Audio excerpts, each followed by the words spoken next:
Stop me if you've heard this before this week, but the Atlanta Braves offense got down in an early hole, couldn't dig out of it, and the Braves lose to the Twins. Let's talk about it. This is the Braves Postcast, your instant game reaction for the Atlanta Braves. Part of the Locked On Podcast Network, your team every day. Yes, welcome on into the Braves Postcast, part of the Locked On Podcast Network, now the #1 sports podcast network. I'm your host, Lindsay Crosby, author of the Braves Today newsletter over at bravestoday.com. He's Jake Mastroianni, host of Locked On Braves. We are all here sad, frustrated, disappointed. Braves lose 4-1 to the Twins. Second game in a row that's worked kind of the same way. Atlanta gets in an early hole from the pitching staff, and the offense can't dig out of it. And I think this one, we're going to talk about Tyler Mahle a little bit later in the game, but I think on this one, kind of looking at what happened, double off the wall in the first by Ryan Jeffers. You know, he's had a good season, good piece of hitting, and the double comes on a poor location, middle fastball, first pitch. That happens. Okay. Josh Bell, home run. 1-1 splitter that hangs and catches too much of the zone. And for some reason, Jake, you get down 2 runs, and this late August offense of Atlanta's just can't do anything to get out of that hole. Really frustrating. I mean, it's frustrating they fall in a hole again, but still, like I said last night, you had 8 innings to dig out of it, and you just never could. And it's really frustrating. You go back to that first inning too, and the location for Tyler Mahle was not great. Yeah. But I mentioned a big ABS call last night that the Braves didn't challenge, that perhaps changed in a bat, perhaps changed an inning. You look at this night's game and an ABS challenge that Josh Bell initiates. Instead of it being an 0-2 count, it's a 1-1 count. And the next pitch is a splitter that's left up that's hit for a home run. Now, maybe the splitter is the same call in 0-2 and he doesn't execute it. But again, that's a really different at bat when you're talking about a 1-1 count and an 0-2 count. So you see where Josh Bell uses an ABS challenge and probably what many people would consider a low leverage situation. It was a close pitch. I mean, it wasn't an obvious ball. It just barely missed, but you know, he had the confidence to challenge it, and it changed the count dramatically and perhaps changed the pitch that Tyler Mahle threw there. Again, you got to execute that. Even in a 1-1, you're not leaving a splitter right there. Yeah. So you got to execute it better. But maybe if it's 0-2, maybe he's even more careful of making sure that that's out of the zone. Either way, like I said, Mahle did not have the great location in that first inning. You fall behind 2-0. But that should not doom you for the rest of the game. It should not be we're down 2-0. This game's a loss. But it just kind of feels like that with the offense right now. Yeah. And the frustrating part of this game was you were able to keep it close. And I know the offense hasn't done much of anything, right? The offense has not produced in this series. They haven't really produced in a while. But like you keep it close and there's a path, like you can see there's a path where Atlanta could possibly make this happen. And then for some reason, we get the rare bullpen. I'm not going to call it a collapse, but we get you ruin your chance of being able to get a rally in the 8th inning with the offense. And really, if you look at like the win probability charts and all of that, like the 8th inning was the turning point of the game. Time to reveal where the game was won or lost. It's the turning point. We've seen this a lot, Jake. We saw it a lot last year. Luke Keeschel flies out to Dylan Dodd to start the 8th. When they go to Byron Buxton to pinch hit, we go to Didier Fuentes. And it's that thing where you're going to guys in the middle of an inning. Byron Buxton gets a single off of Fuentes, first pitch slider, another bad location. He just misses where he's supposed to be throwing this. You don't ever call a slider middle. He messed up. He missed the location, ripped for a single by Buxton. And then Ryan Jeffers just forcing fastball, middle again. A lot of location problems here. 2-run double. puts the game away. There's no chance you're going to come back with this offense from a 3-run deficit in the 8th. 1-run deficit, maybe. 3-run deficit, not going to happen. Is it time to be concerned about Didier Fuentes, or is this just, a couple bad locations and this happens? Here's what I keep hearing you say is that the Braves pitchers make a mistake. And I say it too, I guess, with Mahle. The Braves pitchers make a mistake and the Twins make them pay. Why are we not doing that? Like, did Zebby Matthews not make mistakes tonight? That's the frustrating part in all of that. Yeah. But to stick on the bullpen side of it, like, Fuentes throws hard and it's a good fastball. You still got to locate it well. I know the slider was the one that he left there to Buxton, but gave up some really hard contact tonight. I mean, 3 hard hit balls, 2 of them on that 4-seamer. You still got to be able to locate it. And I feel like for the most part now, he's really just been relying on, I'm throwing it hard and they're going to have to catch up to it. I'm not worried about Fuentes necessarily. It's just the margin of error is so, that's what I was about to say, Southside. The margin of error is so slim for this pitching staff right now. Like, you can't make mistakes. You just can't. I looked up Fuentes' left on base percentage before we jumped on here. I mean, it's in the 80th percent. Like, he's done a really good job of leaving runners on base and all of that. I'm not concerned about Fuentes. The stuff is still good, but he hasn't been as sharp here lately. Obviously, we talked about Iggy. Dylan Lee seems to be back on track. Dylan Dodd's been good for the most part. And you can second guess. Maybe we can get into this now too. You can second guess like the decision making from Walt Weiss in this one. Tyler Mahle was seemingly in a groove. I didn't necessarily think you had to take him out there with the pitch count with 2 outs and a runner at first base. Yeah. Dylan Dodd is a guy that is really better against righties. He's done much better against lefties this year, but his numbers are even better against righties. I didn't think you really had to take him out in that situation. Now I understand from Walt why he did it. I mean, you're trying to put your best arms out there to put you in the best possible situation to win this game, to hopefully win the series. I'm not. He made the decision to push for a win, even though they didn't give him a reason to do that. Yeah. These guys just got to execute. I mean, I have really no problems with the decision, but I can understand those who would maybe second guess it a little bit because of the outcomes and the way that it played out. But I certainly understand the decision making. I don't necessarily think it was wrong, but it certainly didn't work out either. Yeah. And you know what?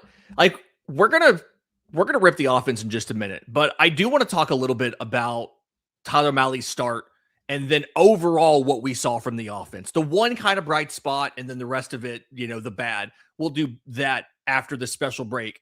And a fun little story for me about Amazon. A big thank you to our friends at Amazon for this limited break. This back-to-school season, spend less on your kids with Amazon. We all know how crazy the back-to-school shopping experience can be, right? Starts with a few items on the list, and all of a sudden you're shopping for supplies, for clothes, for lunch gear, for technology, and like 10 other things you didn't see coming, and it adds up fast. Personal story here, when it was 9 p.m. the night before school started, and one of my kids remembered they needed folders and notebooks and markers and apparently 12 other things that nobody mentioned and weren't on the shopping list that we were given by the school, kind of gets your heart rate up a little bit. Emergency school shopping, right? I'm convinced Prime's Deliver Tomorrow before 7 a.m. feature was created exclusively for parents in that moment. So remember, with Amazon's low back-to-school prices, just spend less on your kids because every dollar you don't spend on them is a dollar you haven't had to spend on them. Shop back-to-school at Amazon and spend less on your kids.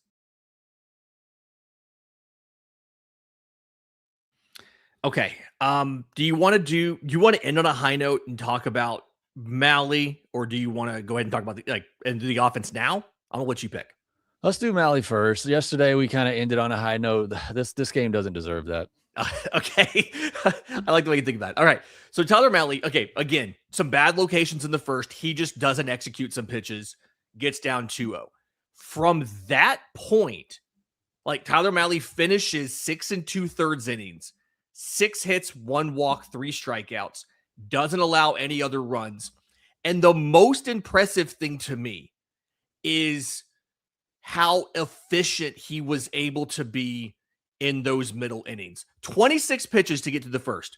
After that, if you're ready, 6 pitches, 7 pitches, 8 pitches, 11 pitches, 9 and 9. Like he just, granted that last 9 was only for 2 outs, but Tyler Mahle, maybe, I don't know if he wasn't trying for whiffs or if he just happened to not get them and was getting the ground balls instead. But incredibly efficient outing. And outside of those 2 mistake pitches early, which, not making excuses here. Somebody in the chat was all mad about us making excuses about this. We're explaining he missed locations. He didn't execute pitches. Outside of that, he rebounded really well, and I continue to be impressed with the changes that he's made since coming over to the Braves. I think you got to be happy, obviously, with the performance that you got out of him, especially when he gave up 2 runs in the first inning to work into the 7th. Yeah. Ultimately get a quality start, only allowing those 2 runs. And like we both said, I didn't think he looked particularly great. Like, forget the metrics, just eye test wise, I didn't think he looked particularly great tonight. He got some good defense behind him, a couple of double plays, got him out of some innings there. But I guess you also have to give him credit for that too. The splitter, obviously is great for that. And still, it's a quality start out of him when maybe he didn't have his best command, didn't have his best stuff, and he was still able to battle through that and work into the 7th inning. And pitch count, as you said, was still in a really good spot. I thought he could have finished the inning if you wanted him to. But Walt Weiss trying to hunt the win there. So look, it's 3 starts for Tyler Mahle now. He went 6 innings, no earned, 6 innings, 1 earned, 6 2/3, 2 earned. So hopefully he's not trending in that direction where next time it's going to be 3 earned. But no, I mean, he's been fantastic. He did work with Sean Murphy again. I know Sean Murphy is an automatic out of the plate right now, and that's completely frustrating. Yep. But you did see those 2 continue to work together, and I thought they did a great job once again, just trying to finesse their way through it. Where, like I said, he didn't have the swing and miss stuff, but he was still able to make the pitches and be efficient to work deep into the ball game and keep the team in it. Yeah, and to not have your best stuff when you've already restricted yourself to pretty much just 3 pitches, that makes it really tough. Like, and so to battle through it, we talk about that with Chris Sale a lot. Like, you can tell some of the days when he doesn't have his A game, but for Chris Sale, not having his A game is still for him usually a B plus game, and for everybody else that would be their A game. So Tyler Mahle, good job there. Doesn't get picked up by the offense. They finished with 6 hits, but the big telling thing to me, 0 for 6 with runners in scoring position. Of those 6 hits, 3 of them came from Michael Harris. He doubled twice, by the way, so he was in scoring position a lot. Drake Baldwin goes 2 for 4, hits a home run. Only the 2nd home run he's hit since he came back off the injured list. And I see that right? Like, what a stat.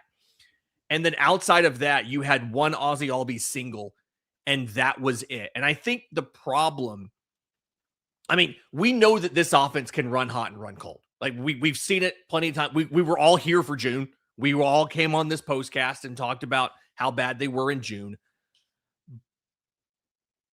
But it feels like this is the worst possible time to do it, because both division-wise, Philly has won like 5 straight, right? They just swept this Twins team. And then schedule-wise, you're getting ready to go into a series against Milwaukee. And then after that, I think you have, I think the order is after that, you come home and you go right into the Dodgers. And it's the worst possible time. I saw you ask on social media, do you think they're just getting this out now so that in the postseason that they're hot? Or is this just, we have to find a way to avert another June slump? I think it's just this offense. I just think they're inconsistent. I think they're full of guys who are very inconsistent, and you're going to have some highs and lows, and it's going to be larger highs than most teams because there is a lot of talent there. And when these guys are going, they're some of the best players in the league. But, when they're not going like this, they're going to struggle because it is an offense we've talked about a lot. Yeah. It relies on the home run ball. And so when you got a group of guys, you mentioned Drake Baldwin, first home run in almost a month. I mean, his last home run was July 24th. So, I mean, that's a guy you're really expecting to have a lot of power. He's got a 385 slug in the month of August. Ozzie and Dubon have really just kind of disappeared for the last 30 days, and they're batting 5th and 6th in your lineup. It is just, they're down bad right now, and doesn't mean it'll stay this way. no, I certainly believe that they're capable of turning around. Like you mentioned, we saw them turn it around in July. But it is a team that if they're not getting those 2 and 3 run home runs, like I've been saying for years and years, it's an offense that really struggles to score because they're not going up there to work at bats. I think that's been the frustrating part. The podcast I had earlier this week, at that time, 9 of the last 14 starts against them were guys who had quality starts, which means they're going 6 innings, 3 under less. So guys are just going deep into ball games, and they're not doing good enough work early. I think in that same podcast, I talked about the first innings 1 through 6, they're bottom 5 in the league in the month of August in WRC plus. They're not getting it done in the early part of games, and they're hoping that their pitching staff is good enough to keep them in it, that they can score some run lates and try to win. And that's just not a successful strategy. It's not sustainable. Postseason time. Let's wait until they throw their best arms at the end of the game. Hope we're still close enough that we got a puncher's chance to come back. They've got to do a better job, whether it's game planning, whatever the case may be, of getting to these starters early in game and stop putting yourself in these deficits like they have, which some of that's on the pitching too, but you got to be able to put up some runs early. And right now it's just late, that the only time that they're really getting any runs. Yeah. And you mentioned, like it's never mind. I had a whole train of thought there, and so it just went away for some reason. So we're just going to ignore that I even said that. I'll cut this for the audio. No, they'll never even know this happened. This is just exclusive for those of you here with us live on YouTube. I do think it's frustrating how the offense seems to all go cold at the same time. Shout out to Alan in the chat for kind of pointing that out.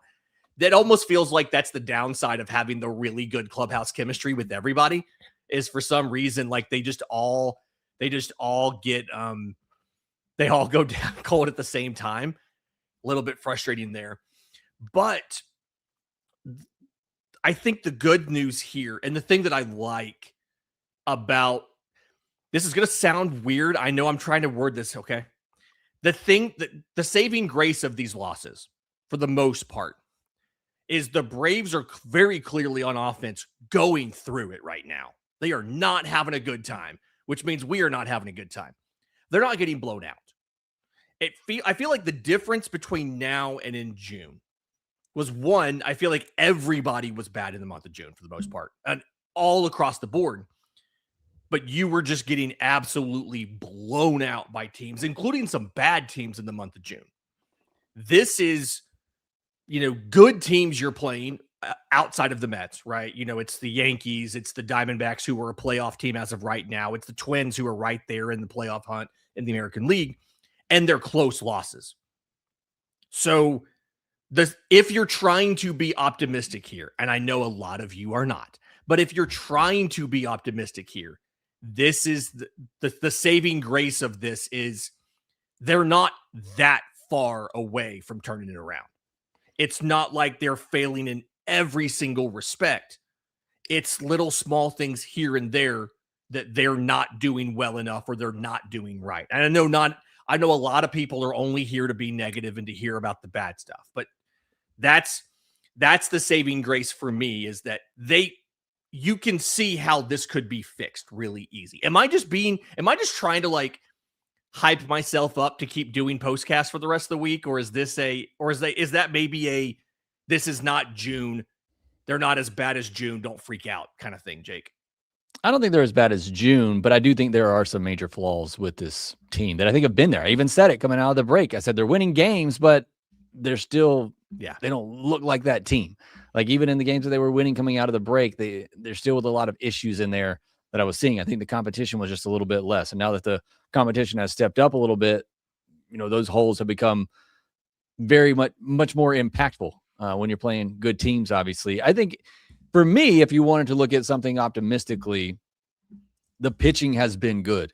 And like that was the question mark with this team, is could the pitching be good enough? We all felt like the offense was going to be able to score. They haven't, but as we talked about, we know that can change very quickly for this group, and they can go on a real heater.